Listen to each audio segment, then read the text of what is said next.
Au lancement de Washout, on arrive directement sur l'écran de login.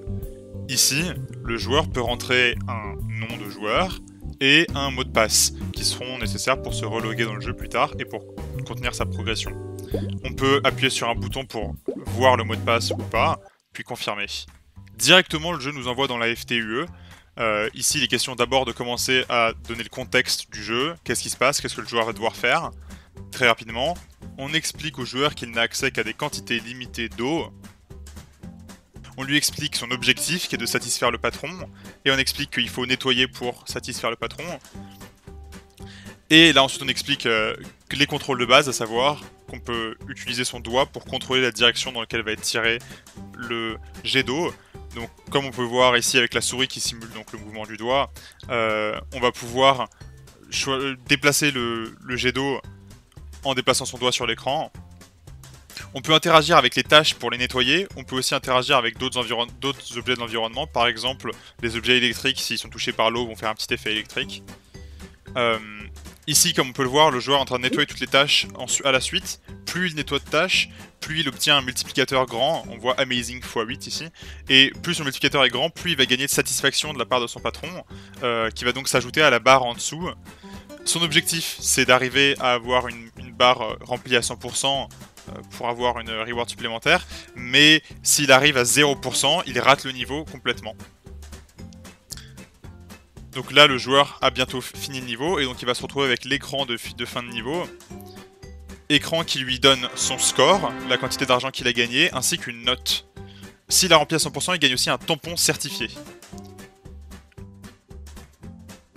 Le joueur peut là skip la page. Une fois qu'il a skip la page, la FTUE reprend, lui dit de quitter le menu de sélection des niveaux et se diriger vers le menu d'upgrade. Le menu d'upgrade ici permet d'augmenter les statistiques et compétences de l'Ultra Wash. Le jeu va donner des coins au joueur pour lui permettre d'acheter ici une première upgrade. Ainsi, le joueur comprend que c'est sur cette page qu'il doit se rendre s'il souhaite améliorer ses compétences. Avec la FTUE enfin terminée, nous allons commencer à pouvoir explorer les menus du jeu en commençant par le shop. Dans le shop, le joueur peut acheter plusieurs objets, en commençant par des smart bombs qui sont achetables en deux types de paquets différents, qui s'achètent avec de l'hard currency. Puis des skins de caractères, 3 seulement sont disponibles par semaine, la rotation est constante. 3 skins de nettoyeurs, donc ces skins-là sont choisissables séparément, pour un peu plus de personnalisation.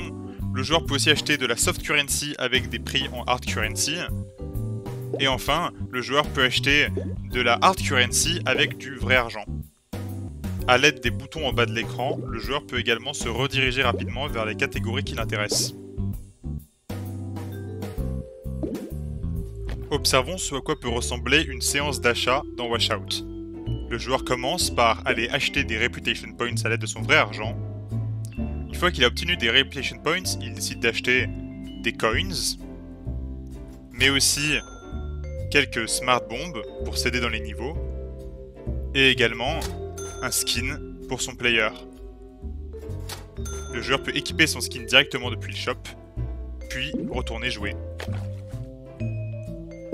Jetons un coup d'œil à une partie de joueur un peu plus avancée et payeur. Le joueur se retrouve ici avec son skin cyber qu'il a déjà acheté, dans un niveau qui contient des ennemis un petit peu plus avancés, comme les slimes bleus qui ont plus de PV mais sont plus lentes. Ici, le joueur risque de faire une petite erreur, et en stress, il va appuyer sur son bouton Smart Bomb, qui nettoie complètement l'écran.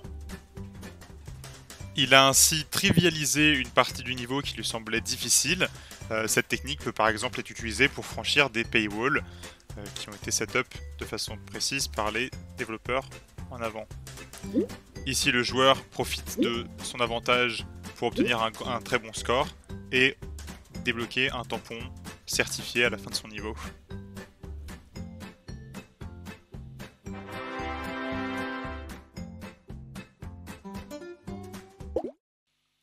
Dans le cas où le joueur s'ennuie de son skin actuel, il peut aller dans le menu Profil pour pouvoir non seulement changer son pseudo, mais également les skins qui lui sont équipés, les skins de cleaner et les skins de joueurs séparément.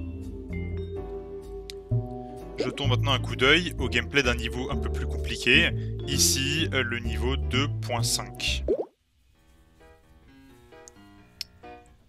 Dans ce niveau, on va commencer à avoir plus d'ennemis et plus de tâches à la fois.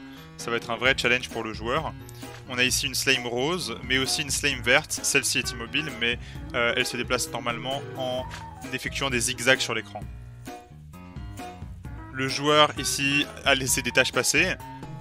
Il doit faire particulièrement attention. Une smart bomb aurait par exemple été utile pour passer ce niveau plus facilement.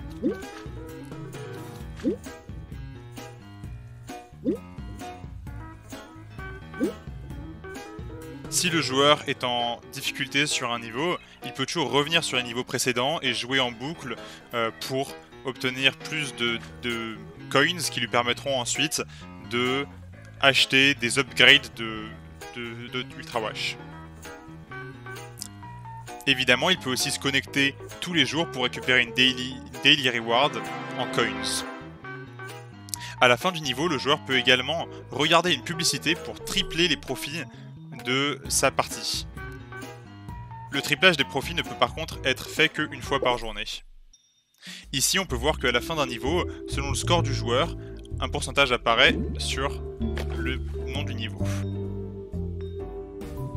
Allons maintenant voir de plus près le leaderboard. La feature unique du leaderboard est l'employé de la semaine, qui est donc un concours toutes les semaines qui demande aux joueurs de se placer le mieux possible dans le leaderboard pour gagner des gains selon leur position dans le top 100, top 1000, top 15 000.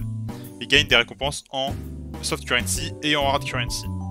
Il y a également une autre partie qui contient les best players du jeu. Cette partie-là est uniquement pour le mérite. Les joueurs vont pouvoir compete pour savoir qui est le meilleur joueur du jeu.